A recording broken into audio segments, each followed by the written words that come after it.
rated his worth among the 5 O'Sheas who lived with him, and 17 other O'Sheas who lived elsewhere. "Those of you who did not flunk simple arithmetic will therefore see," said Uncle Slater to the 5 O'Sheas in residence as he waved the will heartily like a flag, "that my deceased will, automatically and ipso facto, divide my estate into 22 equal parts. The advantages to all must be evident. So long as I remain in a state of animation, there is enough to support the 6 of us under this roof in freedom from reasonable want.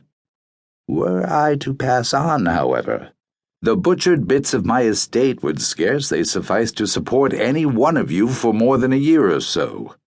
I see that you grasp the unpleasant consequences of my demise. Each of you would be reduced to the alternatives of 1. Working, 2. Stealing, 3. Starving, or 4. Finding another sucker. I agree in advance that the first of these alternatives is too far-fetched to be seriously considered. The third is almost, but not quite, as bad. The second is a possibility, but I would not recommend it. The fourth, I grant, seems the most attractive. However, there are countless parasites for each available host, and I do not think the odds of finding another one are good. I have myself been lucky in this respect, and my natural inclination is to identify with those less fortunate. I was, in my time, an accomplished freeloader at others' expense, so I am agreeable to your being likewise at mine. In short, let's all relax and enjoy the fruits of my dear Millie's first husband's labors, and take very, very good care of Uncle Slater. Any questions?" "I don't have a question," Princess O'Shea said firmly.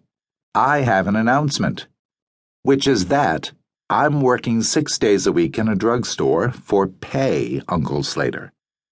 I know I get that weak gene from my mother's side, and I apologize. But by the same token, I'm no damn freeloader, so don't lump me with those that are." "True," said Uncle Slater.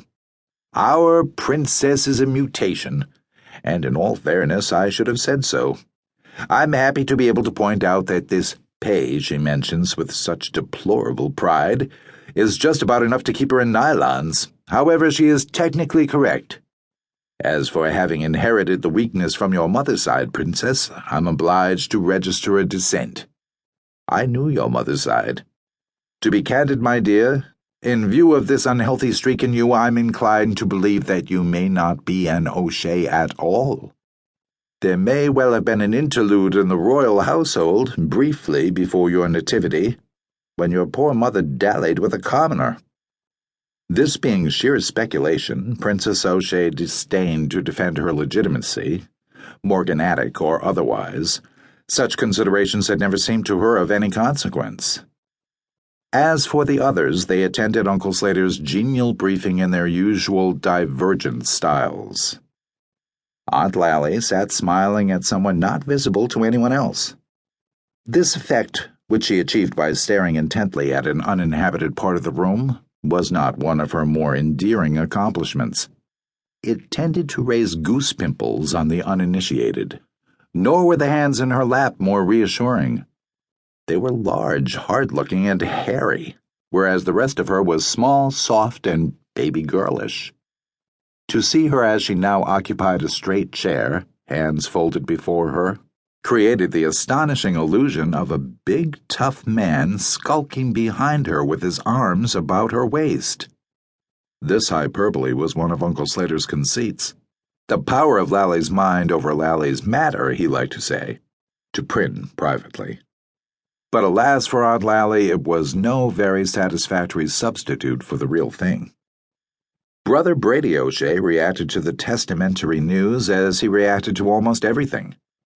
He strode powerfully over to his uncle's bar, seized a bottle of his uncle's choice bourbon, and poured himself an oversized man's oversized drink, which he manfully proceeded to imbibe.